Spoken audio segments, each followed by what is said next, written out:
నమస్కారం ETV news కి స్వాగతం ముందుగా ముఖ్యాంశాలు నగదు లభ్యత పెంచేందుకు కేంద్రం మరిన్ని చర్యలు ఎంపిక చేసిన పెట్రోల్ బంకుల్లో డబ్బు తీసుకునే అవకాశం నోట్ల రద్దుపై వెనుకడుగు లేదని స్పష్టీకరణ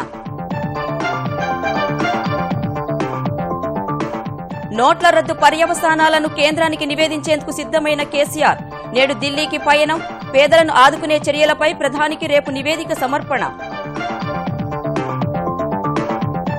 నోట్ల రద్దు సమస్యలపై చంద్రబాబు నిరంతర సమీక్ష ఏపీకి తక్షణం 5,000 కోట్లు పంపాలని ఆర్బీఐకు లేఖ రాస్తానని వెల్లడి పీఓఎస్ మిషన్లపై రాయితీకి విజ్ఞప్తి పెద్ద నోట్ల రద్దును విప్లవాత్మక నిర్ణయంగా అభివర్ణించిన మాజీ ఉన్నతాధికారులు తాత్కాలికంగా ఇబ్బందులున్నా అద్భుత ఫలితాలొస్తాయన్న పద్మనాభయ్య దేశవ్యాప్తంగా ఆందోళన కలిగిస్తున్న నవజాత శిశు మరణాలు ఏటా 15,500 మంది మృతి తెలంగాణలో అత్యధికంగా నమోదవుతున్నట్లు యూనిసెఫ్ వెల్లడి అత్యాధునిక సౌకర్యాలతో అమరావతి అసెంబ్లీ భవనాలు పూర్తి కావడానికి 2 నెలలు పట్టే అవకాశం ఏపీ శీతాకాల సమావేశాలు హైదరాబాద్లోనే జరిగే సూచనలు అమెరికా విదేశాంగ మంత్రి రేసులో భారత సంతతి మహిళ ట్రంప్ పరిశీలనలో నిక్కీ హేలీ వైద్య ఆరోగ్య శాఖ కోసం బాబీ జిందాల్ ప్రయత్నాలు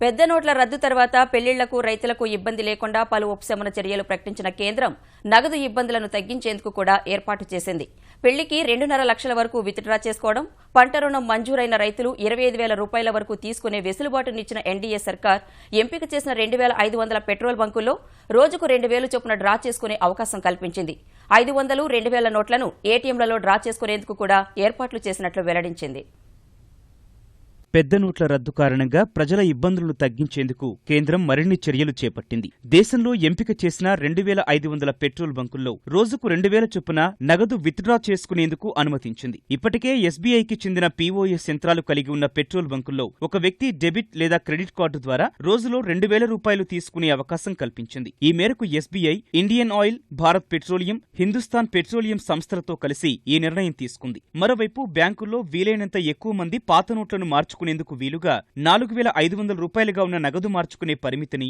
2,000కు తగ్గించింది దుర్వినియోగాన్ని అరికట్టేందుకే నగదు మార్పిడి పరిమితిని తగ్గించినట్లు తెలిపిన కేంద్ర ఆర్థిక మంత్రి అరుణ్ జైట్లీ కొత్త నోట్లకు అనుగుణంగా మార్పు చేసిన 22,500 ఏటీఎంలు గురువారం నుంచే పనిచేస్తున్నట్లు వెల్లడించారు బ్యాంకుల వద్ద రద్దీ క్రమంగా తగ్గుతుందన్న ఆయన పెద్ద నోట్ల రద్దుపై విపక్షాలు చేస్తున్న ఆరోపణలను కొట్టిపారేశారు जो आम आदमी पार्टी और तृणमूल ने कहा कि इसको रोल बैक करो इसका कोई प्रश्न ही नहीं उठता ये सरकार का प्रधानमंत्री जी का एक स्पष्ट निर्णय है इस देश की राजनीति को स्वच्छ करने का इस देश की आर्थिक व्यवस्था को स्वच्छ करने का और इस पे हम अडिग रहेंगे कायम रहेंगे నోట్ల మార్పిడి చేసుకునే క్రమంలో దేశవ్యాప్తంగా 40 మంది చనిపోయారంటూ సర్కారుపై తీవ్ర ఆరోపణలు చేసిన కాంగ్రెస్ సీనియర్ నేత గులాం నబీ ఆజాద్ ఈ అంశాన్ని ఉరి ఉగ్రదాడితో ముడిపెట్టడంపై జైట్లీ తీవ్రంగా మండిపడ్డారు గతంలో ప్రభుత్వాలు నడిపిన కాంగ్రెస్ పార్టీ ఈ తరహా దిగజారుడు వ్యాఖ్యలు చేయడం దారుణమని విమర్శించారు क्या स्वार्थ है उसका कि इस काले धन के खिलाफ जो अभियान सरकार ने छेड़ा है इसको कमजोर करे कांग्रेस की तो अपेक्षा होनी चाहिए थी हमारी उनसे कि वो इसको समर्थन करते और ये कोई देशभक्ति की बात नहीं है कि आप काले धन के खिलाफ जो कदम उठाए हैं उसको आतंकवाद के साथ जोड़ दो काला धन तो आतंकवादी भी इस्तेमाल करते हैं और इसलिए कांग्रेस का ये जो बयान है बिल्कुल गैर जिम्मेवाराना है मैं इसकी पूर्ण रूप से निंदा करता పెద్ద నోట్ల రద్దుపై సంయుక్త పార్లమెంటరీ సంఘంతో విచారణ జరిపించాలన్న విపక్షాల డిమాండ్ను తోసిపుచ్చిన జైట్లీ ఇందులో అవకతవకలపై ఒక్క ఆధారాన్ని కూడా ప్రతిపక్ష నేతలు చూపలేకపోయారని స్పష్టం చేశారు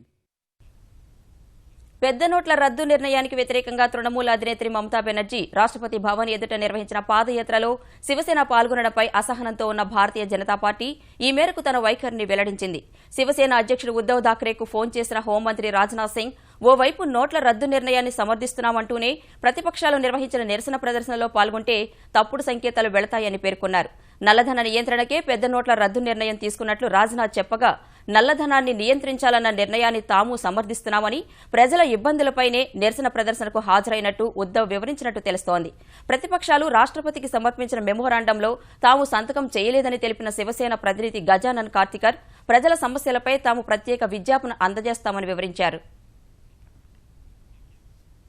పెద్ద నోట్ల రద్దు జరిగిన 4 రోజుల తర్వాత ఢిల్లీలోని ఓ బ్యాంకు వెళ్లి వరుసలో నిలబడి 4,000 రూపాయలు మార్చుకున్న కాంగ్రెస్ ఉపాధ్యక్షుడు రాహుల్ గాంధీ రాత్రి సరోజినీ నగర్లో చిరు వ్యాపారులను కలిసి వాళ్ల కష్టాలపై ఆరా తీశారు.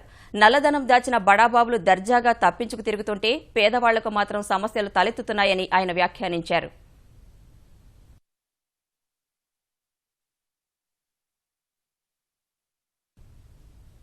నల్లధనం పోగేసిన ప్రతిపక్ష పార్టీల నాయకులే ప్రధానమంత్రి నిర్ణయాన్ని వ్యతిరేకిస్తున్నారని భాజపా అధ్యక్షుడు అమిత్ షా విమర్శించారు. ఉత్తరప్రదేశ్ ఎన్నికల ప్రచారంలో భాగంగా ఎస్పీ అధినేత ములాయం సింగ్ యాదవ్ సొంత నియోజకవర్గం ఆజంగఢ్లో జరిగిన పరివర్తన ర్యాలీలో పాల్గొన్న అమిత్ షా పెద్ద నోట్ల రద్దుతో ఉగ్రవాదులు, తీవ్రవాదులు, మాదక ద్రవ్యాల మాఫియా వద్ద నగదు బాగా తగ్గిపోయిందని వ్యాఖ్యానించారు. नोट बंद होने से काले बाजारी होते हैं, आप क्यों रो रहे हो? अपने आप को जनता के सामने क्यों एक्सपोज कर रहे हो, क्यों उजागर कर रहे हो? मित्रों, मैं जानता हूं बड़ी संवेदना के साथ भारतीय जनता पार्टी जानती है कि कुछ लोगों को लाइन में खड़ा है, उसका दर्द हमें भी है. मैं बताता हूं, इस नोटबंदी से महंगाई कम होने वाली है, काला बाजारी रुकने वाली है और देश के अर्थतंत्र से पाकिस्तान का भेजा हुआ जाली नोट एक साथ बाहर हो जाने वाला. పెద్ద నోట్ల రద్దు అనంతర పరిణామాలు, భవిష్యత్ కార్యాచరణపై ప్రధాని నరేంద్ర మోదీతో చర్చించేందుకు ముఖ్యమంత్రి కేసీఆర్ ఇవాళ ఢిల్లీ వెళ్లనున్నారు. 1,500 రూపాయల నోట్ల రద్దు వల్ల రాష్ట్ర ఆదాయం, సామాన్య ప్రజలపై పడుతున్న ప్రభావాన్ని వివరించనున్నారు. శాఖల వారీగా ఆదాయం తగ్గుదలపై నిషేధించనున్న కేసీఆర్ కేంద్ర పన్నుల వాటాలో రాష్ట్రానికి వచ్చిన సొమ్ములో 42% తగ్గిన విషయాన్ని కూడా ప్రధాని దృష్టికి తీసుకువెళ్లనున్నారు. పెద్ద నోట్ల రద్దు తర్వాత పరిణామాలపై ప్రధాని మోదీతో చర్చించేందుకు ముఖ్యమంత్రి కేసీఆర్ ఇవాళ హస్తినకు వెళ్లనున్నారు. ఇందుకు సన్నాహకంగా నోట్ల రద్దు వల్ల రాష్ట్ర ఖజానాకు వచ్చే రాబడిలో తగ్గుదలపై గురువారం ఉన్నతస్థాయి సమీక్ష నిర్వహించారు. రవాణా శాఖ ఆదాయం బాగా తగ్గిందని, రిజిస్ట్రేషన్, ఆబ్కారీ, అమ్మకం పన్ను, వాణిజ్య పన్నుల విభాగాలపై ప్రభావం పడిందని అధికారులు కేసీఆర్ కు వివరించారు. పెద్ద నోట్ల రద్దు నిర్ణయం ఆర్థిక వ్యవస్థలోని లోటుపాట్లను సవరించేందుకు, లావాదేవీల్లో పారదర్శకత తెచ్చేందుకు, ఆర్థిక వ్యవస్థను పూర్తిస్థాయిలో ప్రక్షాళన చేసేందుకు దోహదపడితే ప్రధాని మోదీకి తప్పకుండా మద్దతివ్వాల్సిందేనని కేసీఆర్ అభిప్రాయపడ్డారు. సంస్కరణలు కొనసాగి ఉన్నత స్థాయికి పురోగమించారన్న ఆయన ఆలోచనాపరులు, మేధావులు కలిసి పనిచేస్తే ఏదైనా విజయవంతమవుతుందని పేర్కొన్నారు. నల్లధనం నిర్మూలించేందుకు తీసుకున్న నిర్ణయం వల్ల సామాన్యులు, చిరు వ్యాపారులు, అసంఘటిత వ్యాపార లావాదేవీలు నిర్వహించేవారు నష్టపోకుండా చూడాలన్నారు. మరోవైపు పెద్ద నోట్ల రద్దు తర్వాత పరిణామాలపై ప్రధాని మోదీ కేసీఆర్ తో ఫోన్లో చర్చించారు. ఈ అంశంపై సమగ్రంగా చర్చించేందుకు ఢిల్లీ రావాలని సూచించారు. రాష్ట్ర ఆదాయం తగ్గుదలకు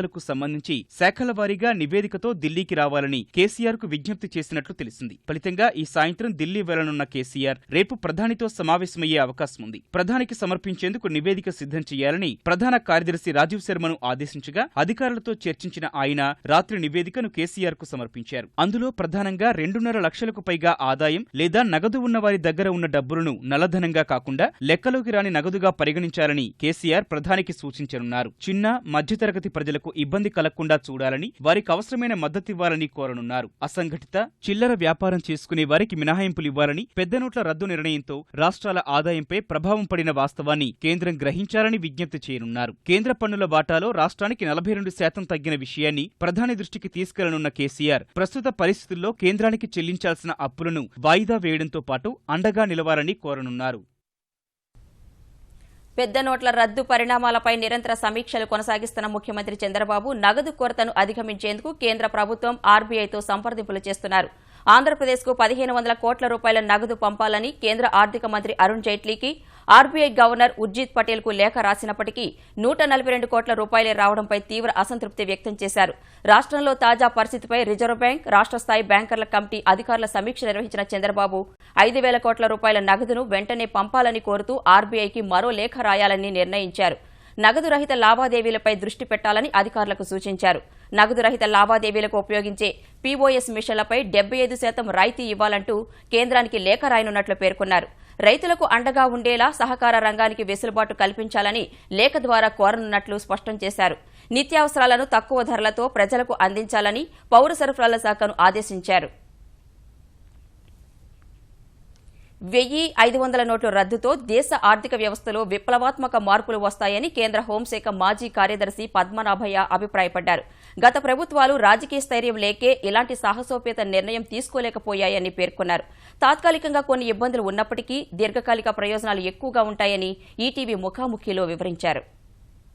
పెద్ద నోటు రద్దు చేయడం వల్ల ముఖ్యంగా హవాలా వంటి అంశాలకి వంటి విపత్కర పరిస్థితులకి ఏ విధంగా అడ్డుకట్టపడే అవకాశం ఉంది? బెట్టింగ్, మ్యాచ్ ఫిక్సింగ్, గ్యాంబ్లింగ్ అది ఒక సెట్. రెండోది టెర్రరిజం రిలేటెడ్ డ్రగ్ మనీ లేకపోతే ఆర్మ్స్ ట్రేడింగ్. ఈ రెండు ట్రేడ్స్లో కూడాను 100% మనీ సర్క్యులేట్ అవుతోంది, కంప్లీట్గా బ్లాక్ మనీ. అందులో 10%, 20%, 30% అని కాదు, 100%. 3 to 4 lakhs బ్లాక్ మనీ ఉందని అంచనా వేస్తున్నారు వాళ్ళు. ఈ బ్లాక్ మనీ అంతా కూడా పట్టుబడే అవకాశం ఉంది. అది కొంచెం సరిగ్గా చేస్తేనే. ఫాలో అప్ యాక్షన్ చాలా ఇంపార్టెంట్. ఈ ఫాలో అప్ యాక్షన్ లేకపోతే అది బ్లాక్ మనీని డిసైడ్ చేయడం కష్టం. విదేశాల నుంచి మన దేశంలోకి చాలా భారీ ఎత్తున నకిలీ కరెన్సీ వచ్చి చేరుతుంది. ఈ పెద్ద నోట్ల రద్దు వ్యవహారం ద్వారా పూర్తి స్థాయిలో దానికి చెక్కుబడే అవకాశం ఉందని చెప్పి అనుకుంటున్నారు. అవుతుందండి, ఎందుకంటే కరెన్సీ అంతా విత్డ్రా చేస్తున్నాం కాబట్టి. ఎప్పుడైతే నోట్లు విత్డ్రా చేస్తామో మళ్ళీ కొత్త నోట్లు వస్తున్నాయి కదా, మళ్ళీ దానికి మొదలెట్టాలి వాళ్ళు. ఏది నకిలీ టైం పడుతుంది దానికి. అందులో చాలా కాంప్లెక్స్ డిజైన్ ఇచ్చారు ఈసారి. అవన్నీ రిప్లికేట్ చేయాలంటే చాలా టైం పడుతుంది దానికి. కొన్ని సంవత్సరాల వరకు ఇది తగ్గుతుంది. చాలా సమస్యలకు బ్లాక్ మనీ కారణం చెప్పి తెలిసినప్పటికీ ఎందుకు కేంద్ర ప్రభుత్వాలు పాలకులు ఇంతకాలం ఈ డెసిషన్ తీసుకోలేకపోయారు? ఏమండి, ఇది చాలా బోల్డ్ డెసిషన్. ఇది ఇప్పుడు చూడండి, ఇప్పుడు అంటున్నారు కదా 4-5 రోజుల నుంచి రీటైల్ మార్కెట్స్ అన్నీ బంద్ అయిపోయినాయి అంటున్నారు. ఏం ట్రాన్సాక్షన్ జరగలేదంటున్నారు. ఇదే కొంతకాలం ఇంకో 20 రోజులు 1 నెల అయిందనుకోండి, ఇంకా ప్రజలు కొంచెం నాయిస్ ఎక్కువ చేస్తారు. అందువల్ల ఎవరు కూడా సాహసంగా ఇలాంటి డెసిషన్ ఇంతకుముందు తీసుకోలేకపోయారు. చాలా సాహసోపేతమైన డెసిషన్ ఇది. ఇంతకుముందు జరగలేదంటే దానికి పొలిటికల్ విల్ లేకే జరగలేదు. ప్రజలకు ఏ విధంగా ఉపయోగపడబోతున్నాయి? బ్రహ్మాండమైన పరిణామాలు వస్తాయండి. ఇప్పుడు టెంపరీగా ఒక 15 రోజులు 1 నెల కష్టాలు వచ్చినా ఇవన్నీ చేయడం వల్ల క్యాష్లెస్ సొసైటీ ఒక 3-4 ఇయర్స్లో మనకి ఒక క్యాష్లెస్ సొసైటీ రావచ్చు. అది వస్తే కరప్షన్ విపరీతంగా తగ్గిపోతుంది. మనీ సర్క్యులేషన్, ఈ మనీ అంతా కూడా సిస్టంలోకి వస్తుంది. I think it's a revolutionary change, ఒక విప్లవాత్మకమైన చర్య అని చెప్పేసి నేను అనుకుంటున్నాను. నెలలు నిండక ముందే జన్మిస్తున్న చిన్నారుల ఆరోగ్యం పట్ల ఐక్యరాజ్యసమితి ఆందోళన వ్యక్తం చేసింది. ఏటా ప్రపంచవ్యాప్తంగా ఈ తరహా జననాలు 1,50,00,000 ఉండగా వీరిలో సుమారు 10 లక్షల మంది వివిధ అనారోగ్య కారణాలతో 5 ఏళ్లలోపే మృత్యువాత పడుతున్నారని యూనిసెఫ్ వెల్లడించింది. ఇలాంటి జననాలలో 35 లక్షలతో భారత్ తొలి స్థానంలో ఉండగా చైనా 2వ స్థానంలో ఉంది. మన దేశంలో తెలంగాణలో నవజాత శిశువులు ఎక్కువగా మృత్యువాత పడుతున్నారు. ఏటా 15,700 మంది నవజాత శిశువులు చనిపోతుండగా వీటిలో 8,478 మరణాలకు నెలలు నిండక ముందే పుట్టడం కారణమని యూనిసెఫ్ పేర్కొంది. చిన్నారుల మరణాలు తగ్గించేందుకు ఏటా ప్రీమెచ్యూర్ డే పేరిట ప్రపంచవ్యాప్తంగా ఇవాళ యూనిసెఫ్ అవగాహన సదస్సులు నిర్వహిస్తోంది. అందులో భాగంగా నిన్న తెలంగాణ సర్కారుతో సంయుక్తంగా ఓ సదస్సు నిర్వహించింది. ప్రపంచవ్యాప్తంగా పరిస్థితి ఇలాగే కొనసాగితే 2030 కల్లా నవజాత శిశు మరణాలు నిరోధించాలని 193 దేశాలు నిర్దేశించుకున్న లక్ష్యాలు చేరుకోవడం కష్టమవుతుందని యూనిసెఫ్ అభిప్రాయపడింది. ఇకనైనా అన్ని దేశాలు ఈ అంశంపై దృష్టి సారించి 5 ఏళ్లలోపు చిన్నారులు సహా నవజాత శిశువుల మరణానికి అడ్డుకట్ట వేయాలని కోరింది. ప్రభుత్వ ఆసుపత్రిలో చికిత్స పొందుతూ మరణించిన నిరుపేదల మృతదేహాలను ఉచితంగా వారి ఇళ్లకు తరలించేందుకు పరమపద వాహనాలను తెలంగాణ ప్రభుత్వం ఇవాళ అందుబాటులోకి తీసుకురానుంది. ఇందుకోసం కొనుగోలు చేసిన 50 వాహనాలను హైదరాబాద్ గాంధీ ఆసుపత్రిలో తెలంగాణ వైద్య ఆరోగ్య మంత్రి లక్ష్మారెడ్డి ప్రారంభించనున్నారు. 24 గంటల పాటు అందుబాటులో ఉండే ఈ వాహనాల్లో ఒకేసారి 2 మృతదేహాలను తరలించే వీలుంది. ఈ ఉచిత వాహనాల నిర్వహణను జీవీకే గ్రూప్ చేపడుతోంది. హెరిసే పేరిట చేపడుతున్న ఈ సేవలు అవసరమైన వారు 108 నెంబర్కు ఫోన్ చేయాల్సి ఉంటుంది. ఈ వాహనాల్లో గాంధీ ఆసుపత్రికి 10, ఉస్మానియాకు 10, నిమ్స్కు 2, పాలమూరుకు 2, వరంగల్ ఎంజీఎంకు 3, ఆదిలాబాద్ రిమ్స్కు 2, భద్రాచలానికి 1, నిజామాబాద్కు 2, మంచిర్యాల, గజ్వేలుకు ఒక్కో వాహనాన్ని కేటాయించారు. అమరావతిలో నిర్మిస్తున్న ఆంధ్రప్రదేశ్ శాసనసభ మండలి భవనాలు పూర్తి కావడానికి మరో 2 నెలలు పట్టే అవకాశం ఉంది. వాస్తవానికి డిసెంబర్ ఆఖరుకు నిర్మాణం పూర్తి చేసి జనవరి మొదటి వారంలో శీతాకాల సమావేశాలు నిర్వహించాలని ప్రభుత్వం భావించినప్పటికీ డిజైన్లు ఖరారు చేయడంలో జాప్యంతో జనవరికి సిద్దం చేయడం సాధ్యపడేలా లేదు. ఈ పరిస్థితిలో శీతాకాల సమావేశాలను హైదరాబాద్లోనే నిర్వహించక తప్పేలా లేదు. వెలగపూడిలోని ముఖ్యమంత్రి భవనానికి ఎదురుగా అత్యాధునిక హంగులతో శాసనసభ, మండలి భవనాలను 2 అంతస్తుల్లో నిర్మిస్తున్నారు. మండలిలో 80 మంది, శాసనసభలో 230 మందికి కుర్చీల అమరిక ఉంటుంది. సభాపతి, మండలి చైర్మన్ తూర్పునకు అభిముఖంగా కూర్చునేలా పోడియాలు సిద్దమవుతున్నాయి. సభ్యులు ఎటు తిరిగి మాట్లాడినా స్పష్టంగా వినిపించేలా అత్యాధునిక సాంకేతికతతో కూడిన మైకులు సభలో వినియోగిస్తున్నారు. ముఖ్యమంత్రి చంద్రబాబు భద్రతా బృందం సీఎంఎస్జీని ప్రభుత్వం మరింత బలోపేతం చేయనుంది. ఈ బృందంలో కొత్తగా 290 పోస్టులను సృష్టించేందుకు ఆర్థిక శాఖ అనుమతులిచ్చింది. ఉమ్మడి ఆంధ్రప్రదేశ్లో సీఎంఎస్జీలో 338 మంది భద్రతా సిబ్బంది విధులు నిర్వర్తించగా విభజన తర్వాత 196 మంది సిబ్బందిని మాత్రమే కేటాయించారు. విజయవాడ, హైదరాబాద్లతో భద్రతా విధులు నిర్వర్తించేందుకు కొత్తగా 290 పోస్టులకు అనుమతి ఇవ్వాలని హోంశాఖ ప్రతిపాదనలు పంపగా వాటిని ఆమోదిస్తూ ఆర్థిక శాఖ ప్రత్యేక కార్యదర్శి ఉత్తర్వులు జారీ చేశారు. కొత్తగా సృష్టించిన పోస్టుల్లో 5 ఎస్పీలు, 7 డీఎస్పీలు, 23 మంది ఇన్స్పెక్టర్లు, ఆర్ఎస్ఐలు 51 మంది, కానిస్టేబుల్ 148, ఒక్కొక్కటి చొప్పున మేనేజర్, అసిస్టెంట్ మేనేజర్ ఇంటెలిజెన్స్ విభాగం, office superintendent, intelligence department assistant పోస్టులను కేటాయించారు. హోంగార్డులు 40 సహా ఇతర కార్యాలయ సిబ్బందికి గాను మరో 10 పోస్టులను అనుమతులిచ్చారు. సైబరాబాద్ పోలీస్ కమిషనరేట్ పరిధిలో 2 రోజుల క్రితం జరిగిన 50 లక్షల రూపాయల దోపిడీ కేసును పోలీసులు ఛేదించారు. ఈ కేసులో 4 నిందితులను అరెస్టు చేసిన పోలీసులు మొత్తం 50 లక్షలు స్వాధీనం చేసుకున్నారు. అత్తాపూర్ పరిసర ప్రాంతాల్లోని సీసీ కెమెరాల దృశ్యాలను పరిశీలించి నిందితుల ఆచూకీ గుర్తించారు. బాధితుడి నుంచి సెల్ ఫోన్ నెంబర్లు సేకరించి నోట్లు మార్పిడి చేయిస్తామని చెప్పిన వారిని అదుపులోకి తీసుకుని ప్రశ్నించిన పోలీసులు నిందితుల వివరాలు తెలుసుకున్నారు. వారి సెల్ ఫోన్లను ట్రాప్ చేసి గత రాత్రి 2 నిందితులను అదుపులోకి తీసుకుని 37 లక్షల రూపాయలు స్వాధీనం చేసుకున్నారు. మరో 2ని అదుపులోకి తీసుకుని మిగిలిన మొత్తాన్ని స్వాధీనం చేసుకున్నారు.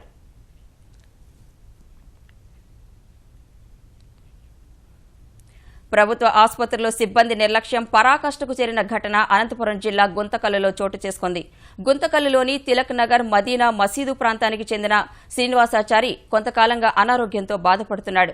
3 రోజులుగా కడుపు నొప్పి, విరేచనాలతో బాధపడుతున్న అతన్ని భార్య శ్రీవాణి ప్రభుత్వ ఆసుపత్రికి తీసుకొచ్చింది. నడవలేని స్థితిలో ఉన్న బాధితుడిని పై అంతస్తులోకి తీసుకువెళ్లేందుకు స్ట్రెచర్ కావాలని సిబ్బందిని కోరింది. ఎంత బ్రతిమలాడినా సిబ్బంది పట్టించుకోలేదు. చివరకు భర్తను ర్యాంపుపైనే లాక్కుని వెళ్లింది.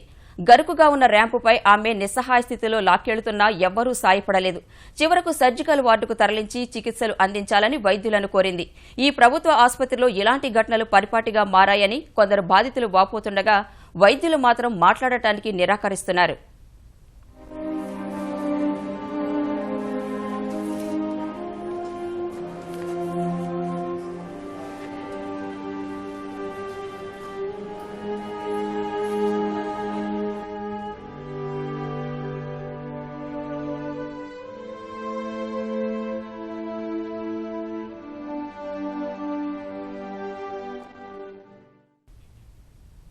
కార్తీక దీపాల వెలుగులో సింహపురి తేజోవంతంగా వెలిగిపోయింది.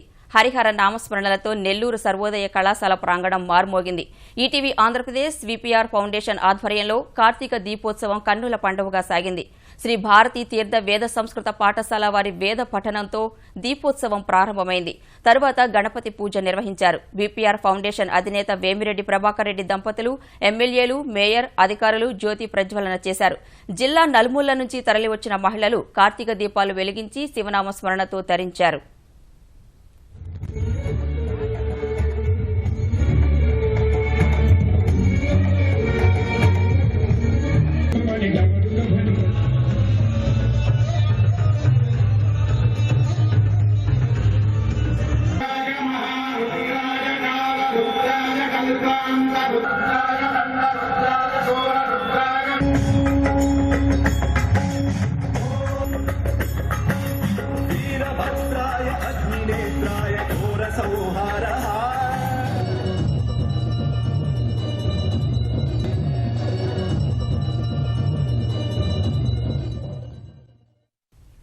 అమెరికా తదుపరి అధ్యక్షుడు డొనాల్డ్ ట్రంప్ మంత్రివర్గంలో భారత సంతతికి చెందిన మహిళ నిక్కీ హేలీకి చోటు దక్కే అవకాశం కనిపిస్తోంది. ప్రస్తుతం దక్షిణ కరోలినా రాష్ట్ర గవర్నర్గా కొనసాగుతున్న నిక్కీ అమెరికా విదేశాంగ మంత్రి పదవి దక్కించుకునే అవకాశం ఉందని ట్రంప్ సన్నిహిత వర్గాల ద్వారా వెల్లడైంది. తన మంత్రివర్గంలో సమర్థత గల సభ్యుల కోసం ప్రముఖ వ్యక్తులతో ట్రంప్ సమావేశాలు జరుపుతుండగా బుధవారం నిక్కీ హేలీ కూడా ఆయన్ను కలిసి చర్చలు జరిపారు. విదేశాంగ మంత్రి పదవి రేసులో న్యూయార్క్ మాజీ మేయర్ రూడీ గిలానీ ఉండగా నిక్కీకే అవకాశాలు ఎక్కువగా ఉన్నాయని ట్రంప్ బృందం చెబుతోంది. కీలక శాఖల పదవుల్లో నియమించే మంత్రులపై తుది నిర్ణయాన్ని ట్రంప్ మాత్రమే తీసుకుంటారని వారు పేర్కొన్నారు. ట్రంప్ కేబినెట్లో భారతీయ అమెరికన్ బాబీ జిందాల్ వైద్య ఆరోగ్య శాఖ కోసం ప్రయత్నాలు చేస్తున్నారు. మొజాంబిక్లో చమురు ట్యాంకర్ పేలి 73 మంది ప్రాణాలు కోల్పోయారు. దేశ పశ్చిమ ప్రాంతం టెటే ప్రావిన్స్లోని ఓ గ్రామ ప్రజలు ట్యాంకర్ నుంచి పెట్రోల్ను తీసుకునే ప్రయత్నంలో అగ్ని ప్రమాదం సంభవించి భారీ పేలుడుకు దారి తీసినట్లు మొజాంబిక్ అధికారిక రేడియో ప్రకటించింది. ఈ ప్రమాదంలో మరో 110 మంది గాయపడినట్లు ఓ ప్రకటనలో వెల్లడించిన ప్రభుత్వం మృతుల సంఖ్య మరింత పెరిగే ప్రమాదం ఉందని తెలిపింది. ఈ ప్రమాదం పెట్రోల్ కొనుగోలు చేస్తుండగా జరిగిందా లేక గ్రామస్తులు దోచుకునే ప్రయత్నంలో సంభవించిందా అనే అంశంపై దర్యాప్తు చేస్తున్నట్లు అధికారులు పేర్కొన్నారు.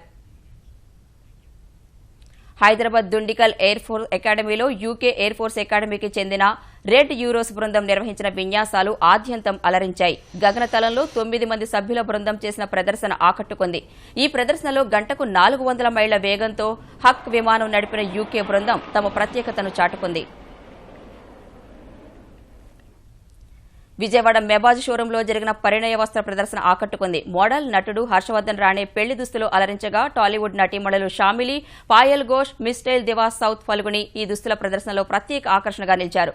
భారతీయ కలెక్షన్ పేరుతో ఏర్పాటు చేసిన ఈ ప్రదర్శనలో వరుడి కోసం షేర్వాణీలు, టుక్సిడోలు, వధువు కోసం గాగ్రా చోళీ, సిల్క్ శారీ, చుడీదారులు, అనార్కలి వంటి పలు డిజైన్లను ప్రత్యేకంగా రూపొందించారు. వాటిని మోడల్స్ ద్వారా ఆకట్టుకునేలా ప్రదర్శించారు. ఈటీవీ న్యూస్ సమాప్తం. నమస్కారం.